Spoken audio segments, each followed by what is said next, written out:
Oke, halo semuanya, selamat datang kembali. Di bahasan kali ini kita akan bedah tuntas ya, analisa teknikal untuk saham dengan kode BBBK atau Bank KB Indonesia berdasarkan data dan pergerakan harga terbarunya.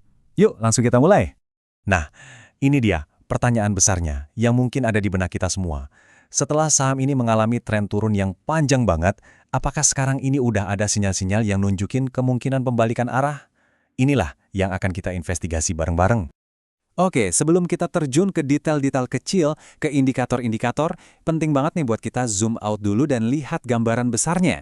Kita perlu pahami konteks tren jangka panjangnya supaya perspektif kita tepat. Kalau kita lihat perjalanannya beberapa tahun ke belakang, ceritanya cukup jelas ya. Sejak 2021, saham ini tuh benar-benar dalam tren turun yang signifikan. Tapi coba deh perhatikan apa yang terjadi di 2024. Fase turunnya itu sepertinya sudah berakhir, dan sekarang kita lagi ada di sebuah titik transisi yang krusial banget menuju potensi tren naik. Ini perubahan yang sangat besar.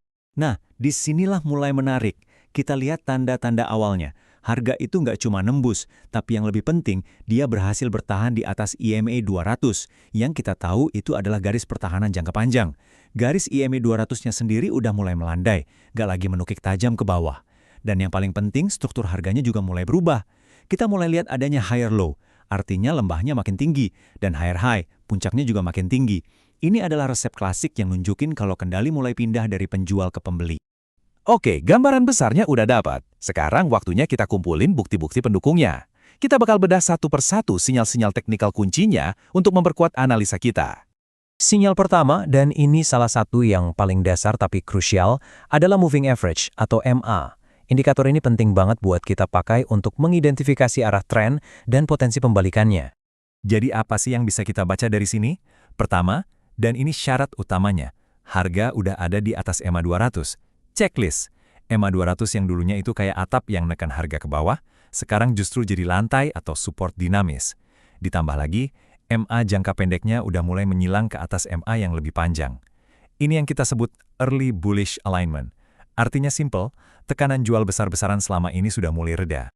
Lanjut, kita intip sinyal dari Bollinger Bands. Nah, indikator ini jago banget buat ngukur volatilitas pasar dan kasih kita petunjuk apakah harga lagi mau tidur atau justru mau lari kenceng.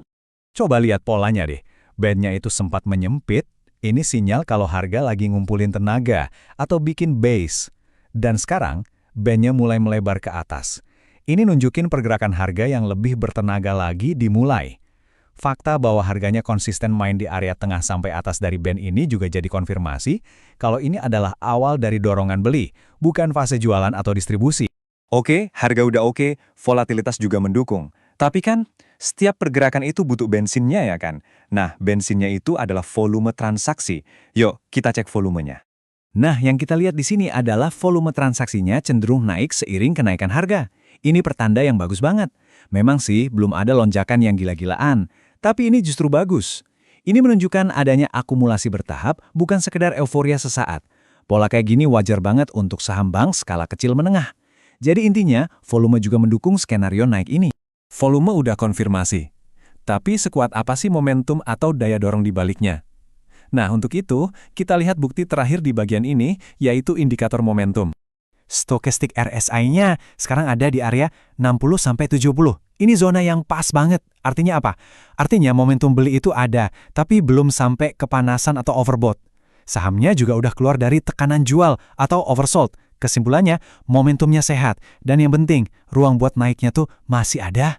Oke, semua bukti udah kita kumpulin. Sekarang waktunya kita petakan medan perangnya. Kita tentukan level-level harga mana aja yang krusial, yang akan jadi penentu apakah analisa kita ini berjalan sesuai rencana atau tidak. Oke, mari kita bedah satu-satu.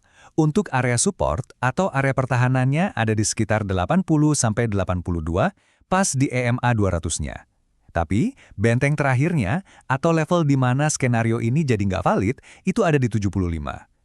Di sisi lain, area resistance atau targetnya ada di 95-100.